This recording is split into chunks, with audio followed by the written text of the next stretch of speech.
എനിക്ക് തന്നെയാണ് തോന്നിയത്. ഞാൻ തന്നെയാണ് പറഞ്ഞത്. ആണോ? അല്ല ഞാൻ പറയുന്നു, ഞാനൊന്നും അങ്ങനെ മനസ്സിൽ വെച്ചുകൊണ്ട് നടക്കാനും പറ്റില്ല. അപ്പൊ ഞാനിങ്ങനെ സ്പാർക്ക് തോന്നി, ഞാൻ പറഞ്ഞു ഞാൻ പ്രേമാണേ.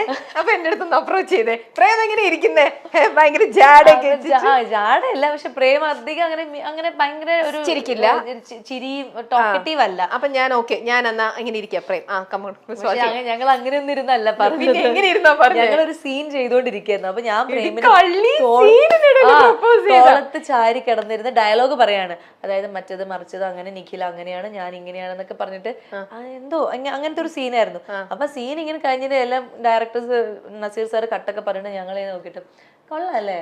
ഞാൻ പറഞ്ഞു എനിക്ക് ഇങ്ങനെ അഭിനയിക്കുമ്പോ നല്ലൊരു എന്താന്ന് അറിയാത്തൊരു ഫീല് വരുന്നുണ്ട്, കല്യാണം കഴിച്ചാൽ കൊള്ളാന്ന് ഒരു ആഗ്രഹം ഉണ്ടെന്നൊക്കെ പറഞ്ഞു. അപ്പൊ പ്രേമിങ്ങനെ ചോദിച്ചിട്ട് ഒരു പുച്ഛച്ചിരി ചിരിച്ചിട്ടൊക്കെ പോയി. അപ്പൊ ഞാൻ പിന്നെ ഏറ്റില്ല. പിന്നെ ഇടയ്ക്ക് അതേ ദിവസം തന്നെ സംസാരിച്ചു. അപ്പൊ സ്വാസികക്ക് മനസ്സിലായി ഞാൻ പറഞ്ഞത് അങ്ങോട്ട് അതിൽ കറക്റ്റ് ലോക്ക് വീണിട്ടില്ല. അപ്പൊ സ്വാസികയുടെ മനസ്സിലെന്തോ ഇത് മനസ്സിലായില്ല. അല്ല അങ്ങനെ ഒന്നും ഇല്ല. ഞാൻ പിന്നെയും പറഞ്ഞു. പിന്നെ ഞങ്ങൾ വീണ്ടും ഇതുപോലെ ഇരുന്ന സമയത്ത് പറഞ്ഞു, അല്ല എനിക്ക് ഞാൻ സീരിയസ് ആയിട്ട് പറഞ്ഞതാണ്, എനിക്ക് അങ്ങനെ ഒരു ഇഷ്ടം അങ്ങനെ തോന്നുന്നുണ്ട്. അതായത് ഞാൻ ഭയങ്കര കംഫർട്ടബിൾ ആയിട്ട് എനിക്ക് ഫീൽ ചെയ്യുന്നുണ്ട്. ഒരു എന്താണെന്ന് ഇതിനു മുമ്പ് ഞാൻ പല ആൾക്കാരോട് വർക്ക് ചെയ്തിട്ടുണ്ടല്ലോ, പക്ഷെ അങ്ങനെ അല്ലാത്തൊരു ഇതുണ്ട്. അറിയില്ല, എന്തോ അതോ എന്തോ അങ്ങനെ എനിക്ക് തോന്നുന്നു. അപ്പോഴും പ്രേം ഇങ്ങനെ എന്നൊക്കെ പറഞ്ഞ് ഇങ്ങനെ ചിരിച്ചിട്ടൊക്കെ പോയി.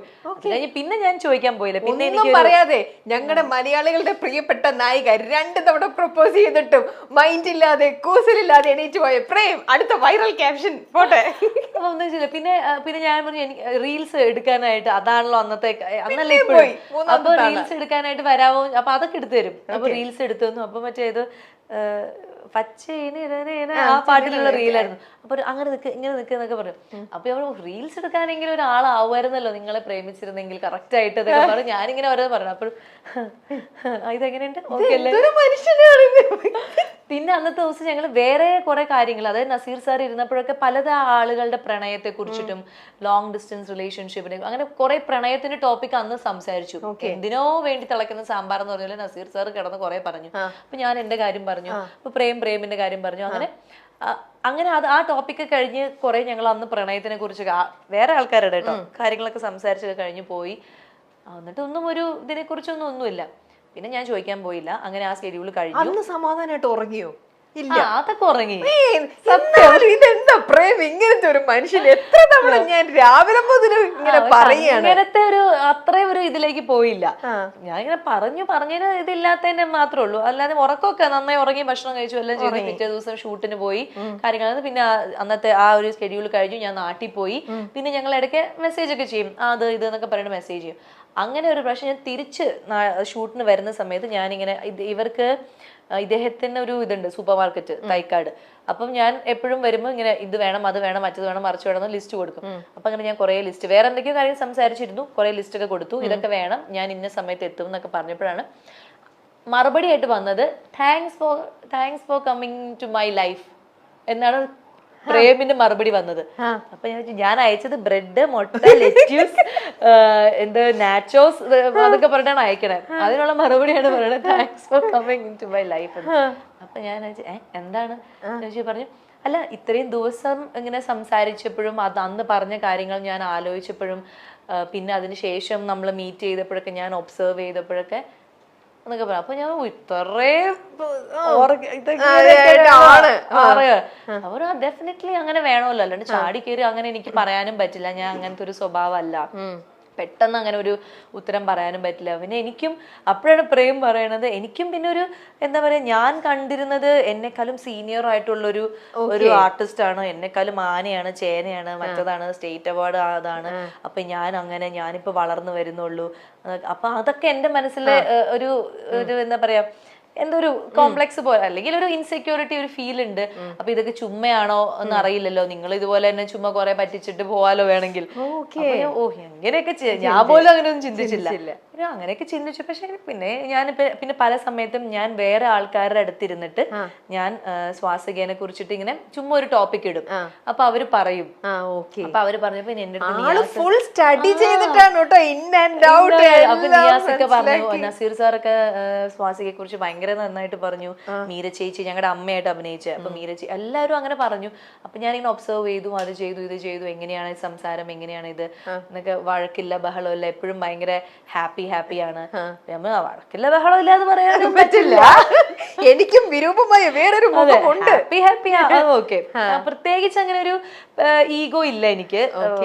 അതാ മേ ബി അതൊക്കെ. അപ്പൊ അതൊക്കെ ഞാൻ ഒബ്സർവ് ചെയ്തു. പിന്നെ അങ്ങനെയാണ് ആ താങ്ക്സ് ഫോർ കമ്മിങ്. അപ്പൊ ഞാൻ പറഞ്ഞു ശരി. പിന്നെയാണ് അതങ്ങ് വളർന്നത്. പിന്നീട് അങ്ങോട്ടുണ്ടായിരുന്ന ഷൂട്ടിങ്ങിന്റെ ഓരോ ദിവസം ഈ ഷൂട്ടിങ് അടുത്തായിരുന്നു തീരല്ലേ തീർന്നും പോയി അല്ലേ? അങ്ങനെ ഞങ്ങൾ ഇത് ഒരു റിലേഷൻഷിപ്പിൽ ആയതിനു ശേഷം പിന്നെ കുറച്ച് ഒരു 4-5 സ്കെഡ്യൂൾ ഉണ്ടായിരുന്നു, അപ്പോഴേക്കും തീർന്നു. അതെന്താന്ന് പറയാ, നിങ്ങൾ റിലേഷൻഷിപ്പ് ആയി കഴിഞ്ഞാൽ പിന്നെ രണ്ടുപേർക്കും പൈസ ഉണ്ടാക്കണമെങ്കിൽ ഒരുമിച്ച് നിന്നിട്ടില്ല, രണ്ടുപേരും 2 സെറ്റിൽ നിന്നിട്ട് പൈസ ഉണ്ടാക്കാനുള്ളതാണെന്ന് തോന്നുന്നുണ്ട് നിങ്ങളുടെ ഒരു അങ്ങനെ ആയിരിക്കും. ശരി, അപ്പൊ പ്രേമിന്റെ അടുത്ത് ഞാനിപ്പോ ചോദിച്ച ചോദ്യം ഞാൻ സ്വാസികയുടെ അടുത്ത് ചോദിക്കട്ടെ. അപ്പൊ ഇത്രയും പ്രതീക്ഷയോടെയൊക്കെ സ്വാസിക പ്രപ്പോസ് ചെയ്തു, അവസാനം കല്യാണം കഴിച്ചു. പക്ഷെ പ്രേം കല്യാണത്തിന് മുമ്പ് തന്നെ ഇവൾ എനിക്ക് പറ്റിയ പെണ്ണാണോ എന്ന് ശരിക്കും ഒന്ന് സ്റ്റഡി ചെയ്തിട്ട് തന്നെയാണ് ലൈഫിലേക്ക് വന്നത്. സ്വാസിക അത്രത്തോളം ഒന്നും ചിന്തിച്ചില്ല എന്ന് പറഞ്ഞു. അപ്പൊ ഇപ്പൊ ലൈഫിലേക്ക് വന്നു കഴിഞ്ഞപ്പം പ്രേമില് എന്തെങ്കിലും ഒരു മാറ്റം കാണുന്നുണ്ടോ? നേരത്തെ പ്രേം തന്നെയാണോ ഇപ്പത്തെ പ്രേം? സ്വഭാവത്തിലൊന്നും അങ്ങനെ എനിക്കൊരു മാറ്റമായിട്ട് തോന്നില്ല. കാരണം അന്നും ഞാൻ കാണുമ്പോഴും ഞാൻ അതിനു മുൻപ് കൂടെ വർക്ക് ചെയ്ത ആൾക്കാരെല്ലാവരും ഭയങ്കര, ഇപ്പം ഷാനവാസ് ആണെങ്കിലും ബിപിൻ ആണെങ്കിലും ദീപനാണെങ്കിലും എല്ലാവരും ഭയങ്കരമായിട്ട് സംസാരിക്കുക, ഒരു അങ്ങനത്തെ ഒരു വേറൊരു വൈബിലുള്ള ആൾക്കാരായിരുന്നു. പ്രേം അന്ന് ഞാൻ കാണുമ്പോഴും വളരെ കുറച്ച് മാത്രം സംസാരിക്കുന്ന, ചോദ്യത്തിന് മാത്രം 1 വേർഡ് ആൻസർ പറയുന്ന, അധികം ചിരിയാണെങ്കിലും അങ്ങനെ എന്നുള്ള പൊട്ടിച്ചിരിയൊന്നുമില്ല, ചെറിയ ചിരി അങ്ങനെയൊക്കെയാണ്. അങ്ങനെ ഒരു ഇതായിട്ട് നിൽക്കുന്ന ആള് തന്നെയായിരുന്നു. അത് തന്നെയാണ് ഇപ്പോഴും. അപ്പൊ അന്നും ഞാൻ അത് പറഞ്ഞ വഴക്കം, ഒന്ന് ചിരിച്ചുകൂടെ, ഒന്ന് വർത്താനം പറഞ്ഞൂടെ, എല്ലാം 1 വേർഡ് ആൻസർ ഉള്ളൂ നിങ്ങൾക്ക്, അത്രേ ഉള്ളൂ. അത് അന്നും ഞാൻ ചോദിക്കും, ഇപ്പോഴും ചോദിക്കാറുണ്ട്. അപ്പൊ അതിനൊന്നും അങ്ങനെ മാറ്റമൊന്നും വന്നില്ല. പക്ഷെ എനിക്ക് ഞാൻ മനസ്സിലാക്കി റിയലൈസ് ചെയ്തൊരു കാര്യം എന്താ വെച്ച് കഴിഞ്ഞാൽ, ഞാൻ കുറച്ചൊരു പൈങ്കിളിയാണ്, അല്ലെങ്കിൽ ഞാൻ ഓവർ ഒരു റൊമാൻറ്റിക് ആണ്, കുറച്ച് ക്രിഞ്ചൊക്കെയാണ് ഞാൻ. അപ്പം എന്റെ സീത എന്ന് പറഞ്ഞ സീരിയലാണെങ്കിൽ അതിലും ക്രിഞ്ചായിരുന്നു. അപ്പൊ അതിൽ എന്റെ ഇന്ദ്രേട്ടൻ എന്നെ ഭയങ്കരമായിട്ട് ഒരു രാജ്ഞിയെ പോലെ കൊണ്ടു നടക്കുന്നു, ഞാൻ അത് ചെയ്യാം, അങ്ങനത്തെ ഒരു ഭർത്താവിന്റെ സെറ്റ്. അപ്പൊ കിട്ടണം, ഇങ്ങനെ ഒരാളെ കിട്ടണം എന്നൊക്കെ ആയിരുന്നു അപ്പൊ എന്റെ മനസ്സിലാവും, ഇങ്ങനെ എന്നെ കൊണ്ടുനടക്കുന്ന ഒരാളെ കിട്ടണം എന്നൊക്കെ. പക്ഷെ റിയാലിറ്റിയിൽ വന്നപ്പോ ഞാൻ ഈ ആളുമായിട്ട് അട്രാക്ട് ആയി. അപ്പൊ ഞാൻ വിചാരിച്ചു അപ്പൊ ഇതും ഒരു നല്ലൊരു ക്വാളിറ്റി ആണ്. പിന്നെ എനിക്ക് മനസ്സിലായി അതും അങ്ങനെ, അല്ലെങ്കിൽ നമ്മൾ എപ്പോഴും കൊഞ്ചിക്കുക, അല്ലെങ്കിൽ എപ്പോഴും നമ്മൾ ഇതാക്കുക, അല്ലെങ്കിൽ ഉമ്മ ലവ് യു, അതൊന്നും അല്ല റിയൽ ആയിട്ടുള്ള ഒരു റിലേഷൻഷിപ്പ്, അല്ലെങ്കിൽ ഒരു ശരിക്കുള്ള സ്നേഹം എന്ന് പറഞ്ഞാൽ നമ്മളെ ഭയങ്കരമായിട്ട് പീസ്ഫുൾ ആക്കി വെക്കാൻ അവർക്ക് പറ്റണം എന്നുള്ളതാണ്. നടിയും അവതാരകയുമായ സ്വാസിക വിജയുടെ 2ാം വിവാഹ വീഡിയോ ആണ് ഇപ്പോൾ സോഷ്യൽ മീഡിയയിൽ വൈറലാകുന്നത്. തമിഴ് ആചാരപ്രകാരമുള്ള മനോഹരമായൊരു വിവാഹ വീഡിയോ ആണ് ഇത്. തമിഴ് ആചാരപ്രകാരം താരം 2ാമതും വിവാഹിതയായി എന്നതിന്റെ സൂചനയാണ് ഇപ്പോൾ പുറത്തു വന്നിരിക്കുന്നത്. കഴിഞ്ഞ വർഷമായിരുന്നു നടിയും അവതാരകയുമായ സ്വാസിക വിജയ് വിവാഹിതയായത്. ടെലിവിഷൻ താരവും മോഡലുമായ പ്രേം ജേക്കബ് ആണ് നടിയുടെ ഭർത്താവ്. സുരേഷ് ഗോപി, ഇടവേള ബാബു, രചന നാരായണൻകുട്ടി, മഞ്ജു പിള്ള, സരയു തുടങ്ങി നിരവധി പേർ വിവാഹത്തിൽ പങ്കെടുക്കാൻ എത്തിയിരുന്നു. ഏറെ നാളത്തെ പ്രണയത്തിന് ശേഷമാണ് ഇരുവരും വിവാഹിതരായത്. കഴിഞ്ഞ വർഷം ഇതേ ദിവസമായിരുന്നു വിവാഹം. 1ാം വിവാഹ വാർഷികത്തിൽ വീണ്ടും വിവാഹിതരായിരിക്കുകയാണ് താരദമ്പതികൾ ഇപ്പോൾ. ഇതിന്റെ വീഡിയോ പ്രേം സോഷ്യൽ മീഡിയയിൽ പങ്കുവച്ചിട്ടുണ്ട്. തമിഴ് ആചാരപ്രകാരമാണ് ചടങ്ങ് നടന്നത്. 1 വർഷം വളരെ പെട്ടെന്ന് കടന്നുപോയി. തമിഴ് ആചാരത്തിൽ വീണ്ടും വിവാഹിതരാകാൻ ഞങ്ങൾ തീരുമാനിച്ചു. ഇത് മനോഹരമാക്കി തീർത്ത എല്ലാവർക്കും നന്ദി. ഷൂട്ടാണെങ്കിലും ഞങ്ങൾ 2 പേർക്കും ഇതൊരു യഥാർത്ഥ കല്യാണമായി തോന്നി. എല്ലാവരോടും സ്നേഹം എന്ന അടിക്കുറിപ്പോടെയാണ് പ്രേം വീഡിയോ പങ്കുവച്ചത്. വീഡിയോയ്ക്ക് താഴെ നിരവധി പേരാണ് താരദമ്പതികൾക്ക് ആശംസകൾ അറിയിച്ചുകൊണ്ട് എത്തിയിട്ടുള്ളത്. വൈഗ എന്ന ചിത്രത്തിലൂടെയാണ് സ്വാസികയുടെ സിനിമ അരങ്ങേറ്റം. റാട്ട്, കുമാരി, ഉടയോൾ, 10ാം വളവ്, ഇട്ടിമാണി, മെയ്ഡ് ഇൻ ചൈന, കാറ്റും മഴയും, സ്വർണ്ണക്കടുവ, കുട്ടനാടൻ മാർപ്പാപ്പ, അറ്റ് വൺസ്, ഒറീസ, സ്വർണ്ണ മത്സ്യങ്ങൾ, അയാളും ഞാനും തമ്മിൽ, ബാങ്കിംഗ് അവേഴ്സ്, മോൺസ്റ്റർ, ചതുരം, വാസന്തി തുടങ്ങിയവയാണ് സ്വാസികയുടെ പ്രധാന ചിത്രങ്ങൾ. വിവേകാനന്ദൻ വൈറലാണ് സ്വാസികയുടെ ഒടുവിൽ റിലീസിനെത്തിയ ചിത്രം. കൂടാതെ സീരിയലുകളിലും അഭിനയിച്ചിട്ടുണ്ട്.